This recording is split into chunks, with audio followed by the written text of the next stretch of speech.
Ito po, layman's view.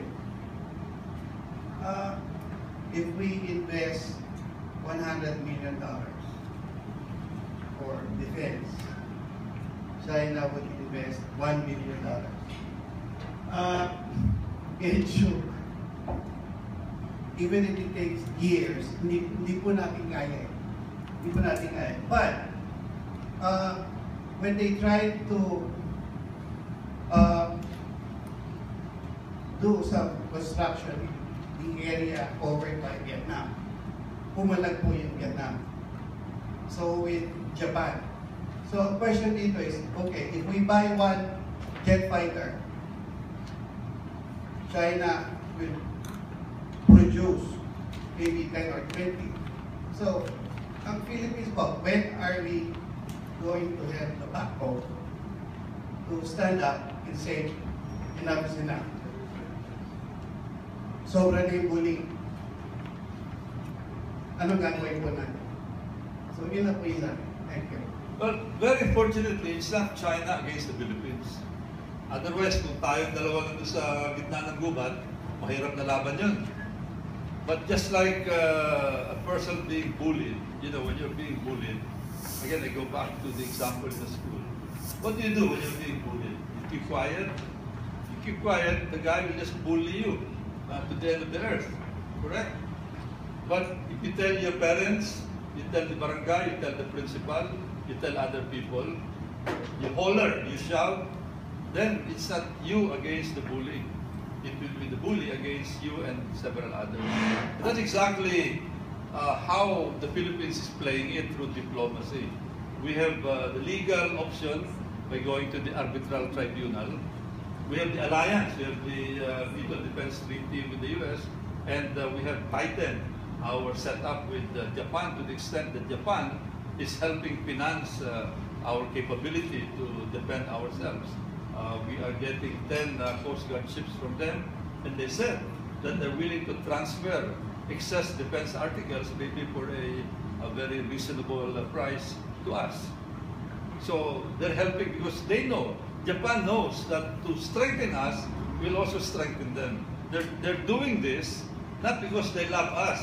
They're doing this because it is in their interest, in their national interest, and that is the art of diplomacy. To be able to convince the other party, potential allies, that it is in your interest to help me. When you strengthen me, you get strengthened also. You leave me alone, I might decide to join China.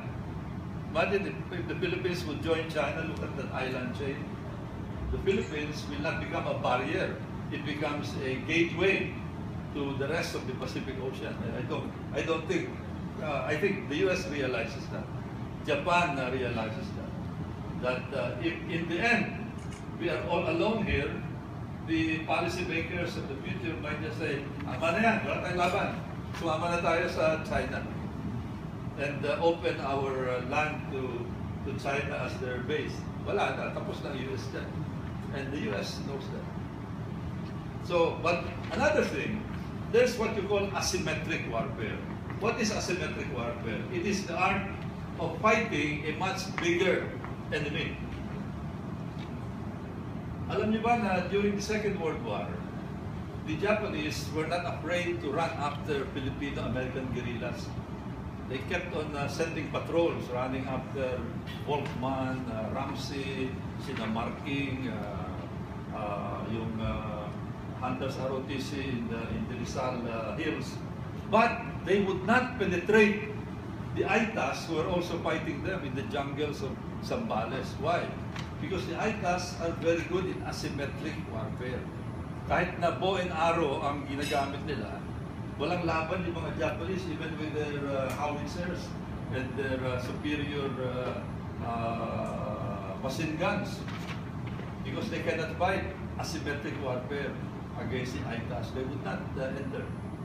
That's exactly what we should develop. Yung tinatawag na anti-access area denial. China is doing that against the US. China is not matching the US aircraft carrier by aircraft carrier. Otherwise, they should have 11 aircraft carriers now. Anong ginawa nila? They designed and developed this Dongfeng 21D, pinakita ko kanina, missile. Isang missile ka lang, sabi nila. Isang bala ka lang. Kahit anong laki mo, isang bala ka lang. That is the essence of asymmetric warfare. And that is what we should develop. That's why I was in favor of the shore-based missile. Because a shore-based missile may cost about $3 billion. A whole frigate may cost about $200 billion. But that $3 billion missile can destroy the $200 billion frigate. So meron silang 100 frigates, meron tayong 100 missiles, parang tabla tayo. But at a much cheaper price. That is what you call asymmetric warfare. Kaya lang, sa ngayon parang nakikita ko, parang hindi pa rin naiintindihan ng DND yung concept na. That's why I'm questioning, why did they scrap the shore-based missile and convert that to helmets? Yun ang asymmetric warfare.